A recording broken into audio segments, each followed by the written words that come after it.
Hello साथीहरू नमस्कार।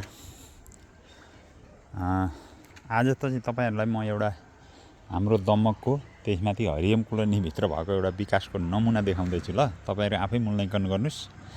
यो सम्बन्धित निकाय नगरपालिकाका मेयर उपमेयर र वार्ड अध्यक्ष 5 नम्बर वार्ड अध्यक्ष ज्यूहरुसँग पनि पुगोस् भन्ने चाहन्छु र उहाँहरुलाई म व्यक्तिगत रूपमा पनि भेटेर पनि भन्ने छु। अब यो भनेको यताबाट यो हरियम कोलोनीको यता यो दिपिनी खोला भयो। यसको दिपिनी खोलाबाट आउने बाटो हो। यहाँसम्म सिटीहरु आएका छन्। यतापट्टि हाम्रो यो भित्री हरियम कोलोनीको पछाडीको भाग हो र यतापट्टि भनेको तलदेखि आउने एउटा सानो मोटरसाइकल छिर्ने यहाँ एउटा दिपिनी खोला माथि पुल छ र यो बाटो चाहिँ एकदम स्ट्रेट जान्छ। यहाँनेर माथि एकजना दाइ आउँदै हुनुहुन्छ। यहाँदेखि मास्तिर यो दिपिनी गेटबाट धनेश्वर मन्दिरमा जाने बाटो छ। त्यहाँ अहिले सांसद कोषबाट अर्थात् कहाँबाट हो चाहिँ यो बाटो त्यो बाटो यो दिपिनी गेटबाट धनेश्वरसम्म दुवैतिर नाला बनाउने कार्यक्रमहरू भइरहेको छ। त्यही सिलसिलामा यहाँ मास्तिर एउटा चर्च छ। यो अलिअलि देखिएको पिङ्क कलरको चर्च हो। यो चर्चको छेउबाट त्यो बाटोसँग जोडिएको यो एउटा नाला ल्याइएको छ। यहाँ यो नाला ल्याएर ठ्याक्कै यो नालालाई चाहिँ ल्याएर यो यसरी यहाँनेर यो बाटो क्रस गर्न दिपिनी खोला मिसाएको छ। ठिकै छ, यो खोलामा मिसियो।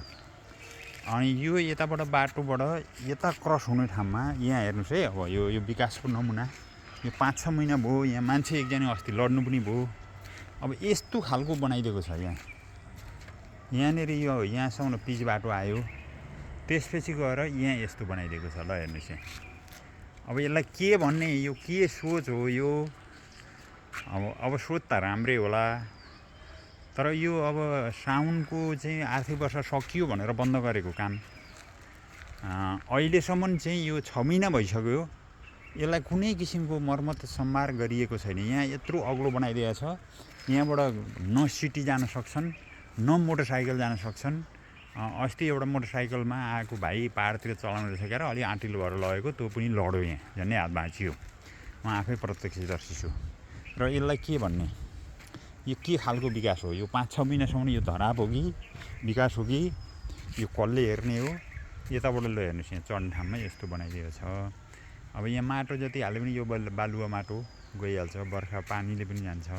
अब यसलाई हामीले कस्तो खालको विकास भन्ने? यो यस्तो खालको उताबाट आउने सिटीहरु यहाँ रोकिएका छन्, न यहाँ चढ्न सक्छन्। यो चर्च हो हाम्रो, यो पिङ्क कलरको यो चर्च हो।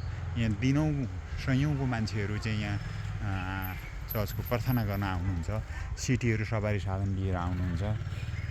अब यो आउने बाटो छैन। यसलाई यसरी धराप जस्तो बनाएर राखिएको छ। यहाँबाट यस्तो मोटरसाइकलसम्म यहाँबाट छिर्छ र यसलाई चाहिँ सम्बन्धित निकायले यो कसले हेर्ने हो?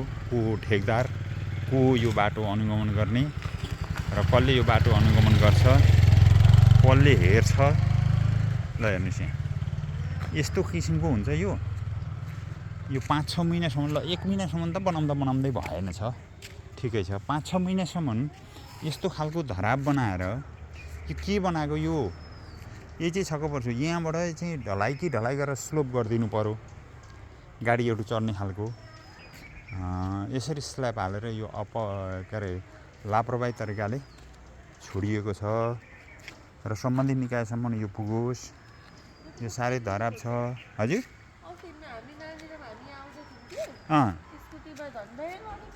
त्यही त यहाँ होइन, मैले पनि देखेँ अस्ति मोटरसाइकलमै लडो मान्छे, झन्डै नालामा परेर हात भाँच्यो। हेर्नुहोस् है। यो के गरेको? यो त्यही त, यो के गरेको? अब यसरी सिटीहरु यसरी आएर यहाँ रोकिएछन्, न आउन सक्छन्। अनि यो समस्या एकदम यो कुन चाहिँको दिमाग हो? यो कुन चाहिँले अनुगमन गर्छ? को छ यो अनुगमन गर्ने? कसले यो हेर्ने? यस्तो किसिमको लापरवाही अति यो दैनिकी सधैँभरि बिहान बेलुका हिँड्ने हाम्रो टोलको एकदम बीचमा पर्ने बाटो यो यस्तो बनाएको छ। ल सम्बन्धित निकायलाई हजुर ठुलो छोराले गाडी कुदाउँदै थियो, म पछाडि थिएँ, भुचे थियो, डन्डै लड्यौँ। अनि हामी उयो गरेर तल झरेर फेरि उसले यता तान्नै सकेन। नल्कुदापछि उसले घुमाएर फेरि यता ल्यायो। अनि सकेन क्या हो सक्दैन यो होइन पाहाडमा यो सक्छ यस्तो डिल छ अनि कसले तान्न सक्छ यो अन्त अब यतापट्टि यस्तो डिल छ ल हेर्नु यता यस्तो दिन्छ फेरि अनि यो त यो एकदम लापरवाही भयो र सम्बन्धित निकायमा सबैले अब यो म मेयर साहब कहाँ वार्ड अध्यक्षज्यूलाई पनि यो देखाउँछु यो भिडियो अरूहरूले पनि सेयर गरेर पुऱ्याइदिनु होला हवस् धन्यवाद